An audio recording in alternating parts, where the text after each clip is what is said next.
President Trump announced he's taking hydroxychloroquine earlier this week. And a lot of good things have come out about the hydroxy. A lot of good things have come out. And you'd be surprised at how many people are taking it, especially the frontline workers, before you catch it. The frontline workers, many are taking it. I happen to be taking it. Hydroxychloroquine? I'm taking it, hydroxychloroquine. When? Right now, yeah. A couple of weeks ago, I started taking it. Because I think it's good. I've heard a lot of good stories.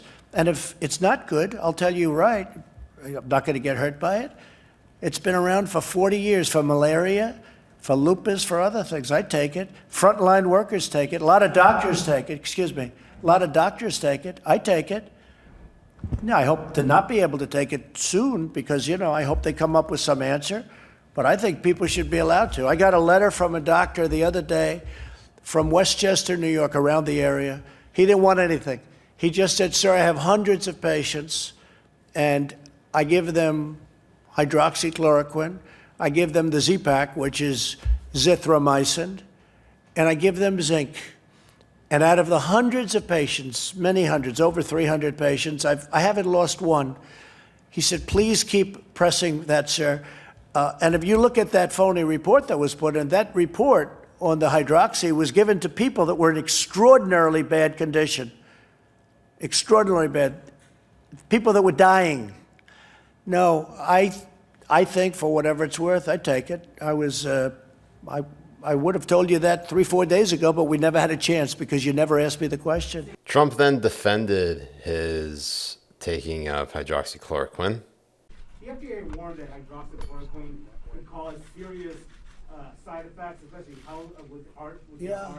Why is it okay for you to promote the use of this drug when you're not a doctor and health experts are warning? Well, I've worked with doctors, and if you look at the one survey, the only bad survey, they were giving it to people that were in very bad shape. They were very old, almost dead. It was a Trump enemy statement. Now, if you look at some of the reports that came out from Italy, that came out from France, that came out from a lot of our frontline workers take it because it possibly, and I think it does, but people are going to have to make up their own mind. Plus, it doesn't hurt people. It's been out on the market for 60 or 65 years for malaria, lupus, and other things. I think it gives you an additional level of safety, but you can ask many doctors are in favor of it. Many frontline workers won't go there unless they have the hydroxy. And so, again, this is an individual decision to make, but it's had a great reputation. And if it was somebody else other than me, people would say, gee, isn't that smart? But we are working on a lot of other things. I'll tell you what, the great medical companies that we have, if you look at what they're doing therapeutically, cure-wise, and the vaccine itself, and the vaccine, I think, is less important than some of the things they're working on. They're working on a cure, and we have more than one doing it, and very advanced. They're working on therapeutics, and they're working on vaccines. Okay. So President Trump announces he takes his hydroxychloroquine. He's asked about the side effects. He's asked about why he would promote such a drug. Look, truth of the matter is, every drug you take has some level of side effects. There's almost no escaping it. And it's amazing to think that because President Trump is now taking this drug, all of a sudden, boom, people are going to die. Like, we're already in the middle of a pandemic. People are dying already. People have had a lot of bad side effects from hydroxychloroquine. As President Trump was stating right there, one of the particular studies that they did was on people who are already really old. A new study came out, and I'm quoting a Washington Post article that says anti-malarial drug touted by President Trump is linked to increased risk of death in coronavirus patients, study says. The subheader saying an analysis of 96,000 patients shows those treated with hydroxychloroquine were also more likely to suffer irregular heart rhythms. Okay, if you take a drug long enough, obviously you're going to experience probably longer health effects. I am obviously not a doctor, but anyone with a brain could understand that if you take a drug, it is going to have an impact on your health regardless of whatever it is that you are going through. I mean, take for something as benign as Benadryl. They've made a non-drowsy option, but now the original was drowsy. You take it, you get drowsy, you get tired. That was a side effect.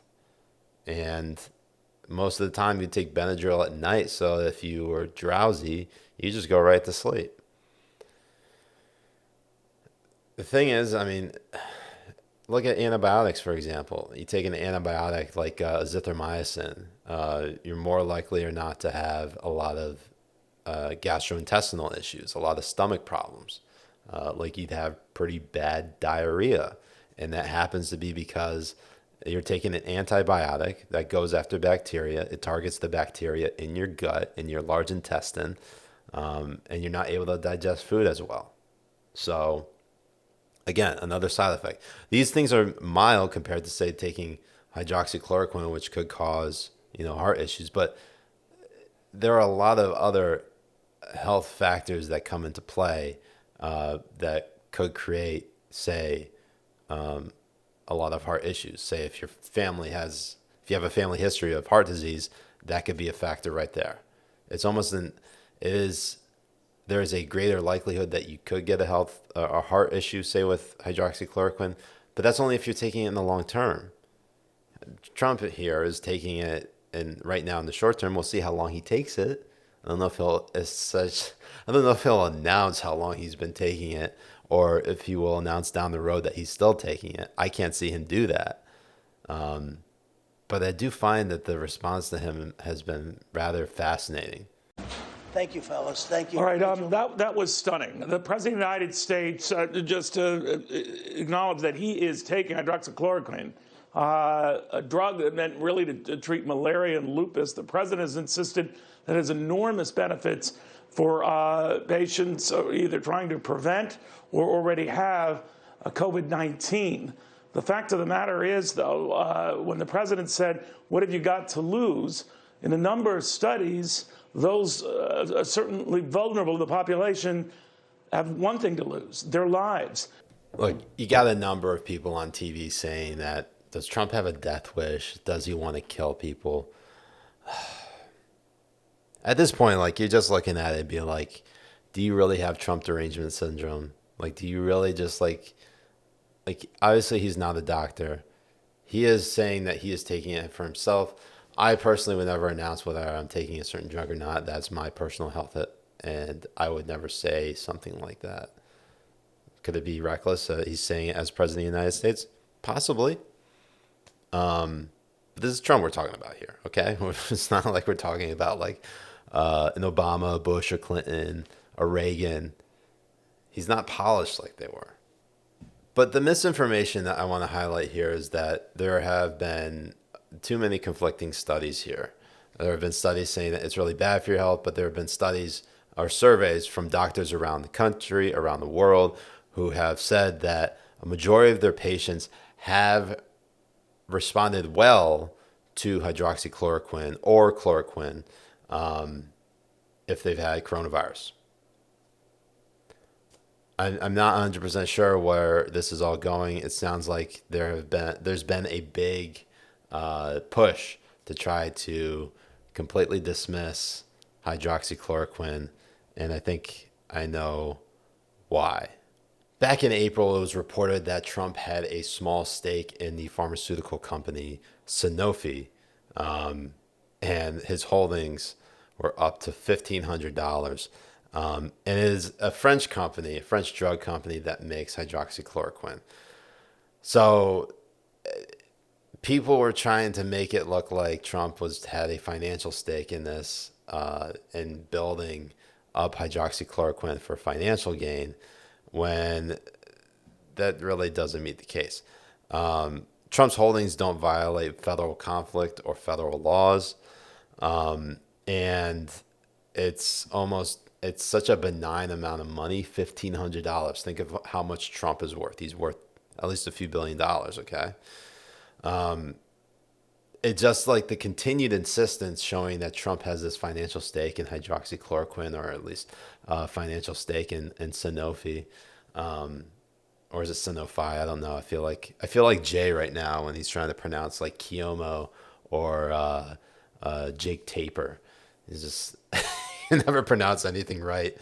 But yeah, I mean, like essentially, this is what they're trying to constantly hit on: is that Trump has subtly a financial stake in hydroxychloroquine. Obviously, that's not really it's sort of a misreading and misinterpretation to think that he has a huge financial stake in it, whereas it's obviously very benign.